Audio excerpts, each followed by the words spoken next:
নমস্কার, শুভ সকাল বন্ধুরা। কেমন আছেন সবাই? মাম্পি ঘরকন্যা ব্লগে সবাইকে জানাই আরও একবার অনেক অনেক স্বাগত। আপনাদের সঙ্গে নিয়ে ভিডিওটি রোজকার মতো শুরু করে দিলাম।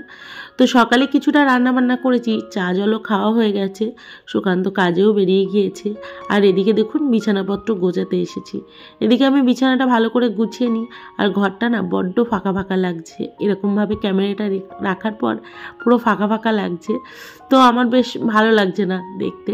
তো সেটাই এডিটের সময় ভাবছিলাম, বড্ড ফাঁকা ফাঁকা লাগে। তো যেহেতু আমরা সবসময় ঘোরাফেরা করি, ওই জন্য অতটা বুঝতে পারি না, আর এরকমভাবে তাকিয়েও দেখি না। যখন এই ক্যামেরা সেট করে এই ভিডিও এডিটিং করি তখন বুঝতে পারি বিষয়টা যে কেমন লাগছে এরকমভাবে দেখতে। তো দেখুন বিছানাটা তো গুছিয়ে নিয়েছি, আর বিছানার চাদরটা তো দুদিন আগেই চেঞ্জ করলাম, মানে গতকালকেই চেঞ্জ করেছি। আর এক গুচ্ছে জামা কাপড়ও রয়েছে, সেগুলো কাচতে হবে। আর এই যে গতকালকে না আমি জামা কাপড়গুলো না একদমই গোছাতে পারিনি, তো ভালো লাগছিল না, সেই জন্য এখন গুছিয়ে নিচ্ছি। আর ওই যে বললাম ঠান্ডা লেগেছে, তো দুদিন ধরে ঠান্ডাটা আমার লেগেই রয়েছে, ওই ঠান্ডা গরম পড়েছে না সেই জন্য। তো এখনও সোয়েটার, জামা কাপড়, ব্ল্যাঙ্কেট এগুলো কিছুই তোলা হয়নি, আবার কিছু তোলাও হয়েছে। কিছু বলতে যেগুলো বাড়িতে পরছিলাম আমি, সেগুলো আমার কাচা হয়ে গেছে, কেচে তুলেও রেখেছি। আর হয়তো একটা সোয়েটার বাইরে রয়েছে, বাবু সোনারও ওই একটা একটা করে রয়েছে, আর সুকান্ত একটা সোয়েটার পরে ওটা রয়েছে। তো একটা একটা করে রয়ে গেছে, ওগুলো কেচে তুলতে হবে। তো ভাবলাম এখনও যেহেতু কখনো ঠান্ডা কখনো গরম পড়ছে, তো এখন আর তুলবো না, একবারে একটু গরম পড়ুক, একবারে ভালো করে কেচে ধুয়ে তুলে দেবো। নইলে এখন যদি কেচে তুলে রাখি, আবার যেই ঠান্ডা পড়বে ওটাই আবার বার করে পড়তে লাগবে। তো সেই জন্য ভাবলাম থাক, এই কদিন যাক। আর এখন তো আমার শরীরটা একটু খারাপ রয়েছে, আমি এখন কাচতেও পারবো না, তো পরে এগুলো কাছাকাছিগুলো করব। আর এদিকে এই ঘরের বিছানাটাও গুছিয়ে নিলাম। বাবু সোনা সকালে পড়তে বসেছিল, তোদের পড়া হয়ে গেছে। আর ঘড়িতে কিন্তু বেশি এখনও সময় হয়নি, তো যাই হোক ওই 9টা মতো বাজে। তো এদিকে আমি টুকটাক কাজ সেরে নিয়েছি, বাসনপত্র আমার মাজা হয়ে গেছে, আপনারা দেখেই বুঝতে পারছেন। ওদিকে সিঙ্কে দেখুন বাসনপত্র একটাও নেই, সব ঝাঁপিতে রয়েছে। বাসনপত্র মেজে নিয়েছি, শুধু এখন ঘরের যে ডাস্টিংয়ের কাজগুলো সেগুলোই সেরে নিয়েছি। ঘরটা ঝাড় দিয়ে বাইরে গিয়ে ঠাকুরের বাসনগুলো মাজবো। আর আজ হচ্ছে রবিবার, তো আজকে বাবু সোনার ড্রয়িংও রয়েছে, আর আজকে ওদের পড়া ছুটিও রয়েছে। তবুও সকালে পড়াগুলো কমপ্লিট করে নিল। গতকালকে যে হোমওয়ার্কগুলো দিয়েছিল সেগুলো কমপ্লিট করে বাইরে এখন খেলা করছে একটু। আর ওদেরকে একটু খেলতে না দিলেও হয় না, কারণ ছোট মানুষ, এখন যদি খেলাধুলা না করে তাহলে কখন করবে। আর এদিকে দেখুন বাসনগুলো বার করে নিয়ে এসেছি, ঠাকুরের বাসনগুলো মাজলে আমার হয়ে যাবে সকালকার মতো কিছু কাজকর্ম। কিন্তু হ্যাঁ, পরে রান্না করতে হবে। পরে রান্না করতে হবে, কি রান্না করব সেটা তো আপনাদেরকে দেখাবই। তো তার আগে ঠাকুরের বাসনগুলো মেজে ধুয়ে ঘরে তুলে রাখি, তারপরে আমি একটু রেডি হয়ে বেরোবো। আর ওদিকে বাবা সোনাকেও খেতে দিয়ে দিয়েছি, ওরা ঘরে বসে খাচ্ছে। ওদের খাওয়া হয়ে গেলে আমি ওই থালা দুটো ধুয়ে তারপরে আমি বেরোবো বলতে যাবো একটুখানি। আজকে অনেক দিন পর বাবু সোনার খেতে ইচ্ছা হয়েছে, আর আমাদেরও খেতে ইচ্ছা অবশ্যই হয়েছে। তো অনেক দিন আমি মাটন নিয়ে আসি না, তো ভেবেছি আজকে মাটন নিয়ে আসবো, নিয়ে এসে রান্না করব। তো গাছে 2-1টা ফুল ফুটেছিল, সেগুলো এখন তুলে নিচ্ছি। আর দেখুন অল্প অল্প করে বেশ অনেকটাই ফুল হয়েছে, আর সবগুলো তুলতেও পারিনি। একটু বেরিয়েছিলাম, সমস্ত কাজ সেরে একটু নিয়ে আসলাম বিরিয়ানির চাল, 1 কিলো বিরিয়ানির চাল নিয়ে আসলাম। আর তাছাড়া সব কিছুই রয়েছে ঘরে, মানে মিঠা আতরটা ছিল না, সেটা নিয়ে এসেছি। কেওড়া জল, গোলাপ জলগুলো রয়েছে, বিরিয়ানি মশলাও রয়েছে।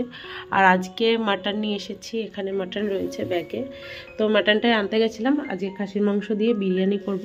অনেক দিন পর খাসির মাংস রান্না করব আমি।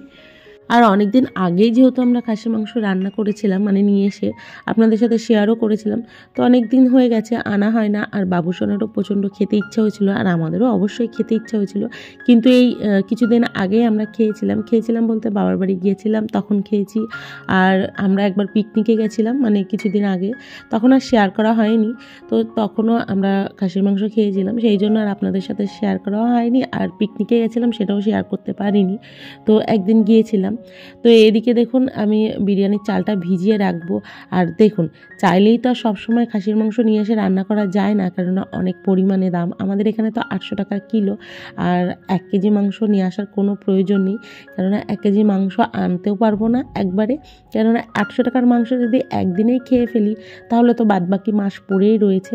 সেই জন্য 500 গ্রাম মাংস নিয়ে এসেছি, আমাদের 4 জনের অনায়াসে আস্তে আস্তে হয়ে যাবে। তো এই দেখুন অল্পতেই খুশি থাকা ভালো, আর 500 মাংস একদমই কিন্তু কম নয়, অনেকটাই মাংস আমাদের 4 জনের ভালোভাবেই হয়ে যাবে। তো এদিকে আমি দেখুন ম্যারিনেট করব মাংসটা, তার আগে আমি মশলাটা করে নিচ্ছি। আর আমরা খুব কমই খাসির মাংসটা নিয়ে আসি, কেননা বেশি তো খাওয়া অতটাও ভালো নয়। হয়তো অনেক দিন পর নিয়ে আসলাম, বা মাসে একবারও আনি না, আমরা ধরতে গেলে 2 মাস পর একদিন হয়তো নিয়ে এসে খেলাম এরকমটা, কেননা বেশি তো খাওয়া খুব একটা ভালো না, আর পয়সাটারও ম্যাটার করে। তো একবারে ওই 400 টাকার মাংস নিয়ে আসলে আর বাদবাকি বাজার তো পড়েই রয়েছে। হ্যাঁ, মাঝে সাঝে খেলাম ঠিক আছে, মধ্যবিত্ত পরিবারে যে প্রতি মাসে খেতেই হবে এমনটাও কিন্তু নয়। চিকেনটা আমরা মাঝে সাঝেই খাই, প্রতি সপ্তাহে ধরতে গেলে খাই, কেননা ওই 500 মতো চিকেন নিয়ে আসলেই হয়ে যায়, বা 100 টাকার মতো নিয়ে আসলেই হয়ে যায়।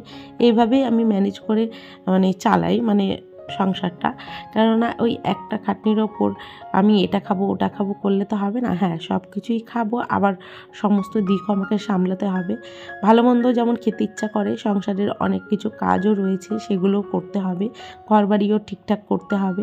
সব কিছু কিন্তু ওই একটা খাটনির ওপরেই নির্ভর করে। সেই জন্য না আমরা খাবারও খাই, আবার অন্য কাজগুলোও করি, কিন্তু ওই যে প্রতিদিন ভালো মন্দ খেতেই হবে এমনটা কিন্তু নয়। হয়তো 2 দিন আমরা ভালো খেলাম, আর বাদবাকি 5 দিন হয়তো নিরামিষ বা অন্য কিছু খাবার খেলাম। এইভাবেই আমি খাওয়া দাওয়া করি, বা আমরা এইভাবেই চলি। দেখুন যেমন আয় তেমনি ব্যয় করে চলতে হবে। তো যাই হোক, অনেক কিছু বলে ফেললাম। আর এদিকে দেখুন মাটনটা একটুখানি তেল দিয়ে ভালো করে মাখিয়ে নিচ্ছি। তখন না একটু তেলটা একটু কম হয়েছিল, তো সেই জন্য আবার একটু দিলাম, দিয়ে ভালো করে ওই আধা ঘন্টা মতো ম্যারিনেট করে রেখেছিলাম। তো এদিকে দেখুন একটুখানি পেঁয়াজ বেশি হয়ে গেছিলো, তো পেঁয়াজটা কি করব, তো সেই জন্য ভেজে তুলে রাখছি, এটা বিরিয়ানির মধ্যে দিয়ে দেবো। আমি খুব একটা বেরেস্তা দিই না, তবুও ওই ঘরোয়া পদ্ধতিতে যেমন হয় সেমন করেই করি। তো আপনাদের সাথে ফুলটা শেয়ার করব না, ফুল রেসিপিটা শেয়ার করছি না, আমি শুধু মাটনটা করছি সেটাই আপনাদেরকে দেখাচ্ছি যে আমি এইভাবেই মাটনটা করি, আর অনেকক্ষণ ধরে কষাতে থাকি। আর বাবু আসন্ন ড্রয়িংয়ে রয়েছে, তো ওদেরকে একটুখানি কষা দিয়ে আবার একটু ভাত খাইয়ে নিয়ে যাব ড্রয়িংয়ে, কেননা ওদের না কষা মাংস খেতে ইচ্ছা করে, আর আমারও ভালো লাগে। তো সেই জন্য ভেবেছি মাংসটা একটু কষা হয়ে যাক, আর খাইয়ে নিয়ে 12টার সময় ড্রয়িংয়ে যাব। আর ড্রয়িং থেকে আস্তে আস্তে ততক্ষণে বিরিয়ানিটাও হয়ে যাবে, আর দুপুরের খাবার খেতে খেতে ওই 1টা-2টো বেজে যাবে, কেননা ওদেরকে নিয়ে আসতে যেতে হবে আমাকে, ওই 1:10-15 নিয়ে আসবো। তো যাক, মাটনটা ততক্ষণ হতে থাকুক, এর ফাঁকে বাবু আর সোনাকেও স্নান করাবো, আর আমি গিয়েও স্নানটা সেরে নেবো, কেননা ততক্ষণ মাটনটা কষা হতে থাকবে, হতে তো সময় লাগবে, ততক্ষণ দাঁড়িয়ে না থেকে আমি স্নানটাও সেরে নেবো। আর যেহেতু সমস্ত কাজ হয়ে গেছে, অন্য কোনো কাজ বাকি নেই, তো ততক্ষণ মাংসটা হতে থাকুক। আর দেখুন একটার পর একটা যদি কাজ না করি তাহলে অনেকটা সময় লেগে যাবে, আর স্নানের টাইমটা না একটু এদিক থেকে ওদিক হয়ে গেলে না তখন আবার শরীর খারাপ করবে। আমার এই স্নানের গণ্ডগোলের জন্যই কিছুদিন আগে আমার জ্বর এসেছিল, ওই ডিসেম্বর মাসের দিকে। আমার টাইম ঠিক ছিল না, যে স্নানের কোনো টাইম নেই, যখন তখন স্নান করে নিতাম, কোনো দিন সকালে কোনো দিন বিকেলে, এই করেই আমার শরীরটা খারাপ হয়েছে। তারপর থেকে আমি ঠিক টাইম মতো স্নান করি। এখন ঘড়িতে 12টা বাজে, আর এদিকে আমি দেখুন রেডি হয়ে নিয়েছি, বাবু আর সোনাকে নিয়ে যাবো ড্রয়িংয়ে। ওই দূর থেকে দেখতে পাচ্ছেন কিনা জানি না। তো আমার এদিকে রান্না বলতে মাটনটা হয়ে গেছে, শুধু এসে বিরিয়ানির প্রসেসটা করলেই হয়ে যাবে। চালটা যেহেতু ভিজিয়ে রেখেছি, আর দেখুন কত জামা কাপড়, 1 বালতিরও বেশি হয়ে গেছে, এগুলো সুকান্ত কাচবে বলেছে আজকে রাতে ভিজিয়ে রাখতে। আর আমাদের তো স্নান ধান সব কমপ্লিট। মাটনটা আর এদিকে দেখুন মাটনটা হয়ে গেছে, বাবু সোনাকে তো দিয়ে এসেছি, আর একটু ঝোল ঝোল করেছি, কেননা বাবু আর সোনা বলেছে আমাদের জন্য একটু ঝোল করবে। তো আমি এখান থেকে শুধু মাংসগুলো তুলে নেব, যতটুকু দরকার কিছুটা তুলে নেব, আর কিছুটা থাকবে। তো এই দেখুন বিরিয়ানিটা বসিয়ে দিয়েছি, আর বিরিয়ানিটা এখানে আমি স্টিমে বসিয়েছি, ওই যে সসপ্যানটার মধ্যে একটু জল দিয়ে তার উপরে হাঁড়িটা বসিয়েছি। আমার এইভাবে প্রসেসিংটা খুব ভালো লাগে, আর অনেকে তাওয়ার মধ্যেও করে, সেটাও আমি করি, কিন্তু আমার জল জলের ওপর যদি ভাপে বসাই না, সেটা আমার বেশি ভালো লাগে। জানি না কেন, আমি এইভাবেই করি। আর সুকান্ত করলে ও তাওয়ার মধ্যেই বসায়। তো যেহেতু খুব কমই করে, ও তো কাজেই থাকে সবসময়, বাড়িতে তো থাকে না। হয়তো রাতে করলে তখন হয়তো ও বাড়িতে থাকে, তখন ও বলে কি আমি করছি। কিন্তু রাতে আমি বিরিয়ানিটা একদমই অ্যাভয়েড করার চেষ্টাই করি। রাতে আমি পছন্দ করি না, কেননা এত রিচ খাবার খেয়ে রাত্রে শোয়াটা ঠিক নয়, আর হজম হতেও সময় লাগে, আর ওই বারবার ঢেকুর ওঠে, তখন না খুব বিরক্ত লাগে। তো দেখুন আমি বিরিয়ানিটা বানিয়ে ধুয়ে গেছিলাম সোনাকে আনতে, বাবা সোনাকে নিয়ে চলেও এসেছি। এখন ঘড়িতে ওই 2টো বাজতে যাই। তো দেখুন বিরিয়ানিটা হয়ে গেছে, এখন ভালো করে ঝাঁকিয়ে মিক্স করে নিয়েছি, মানে মিশিয়ে নিয়েছি। মিশিয়ে নেওয়ার পর দেখুন ওদেরকে খাবার দিয়ে দিয়েছি, আর দেখতে কত সুন্দর হয়েছে, চালগুলোও বেশ ভালো ছিল, আর খেতেও দুর্দান্ত হয়েছে জানেন তো বিরিয়ানিটা।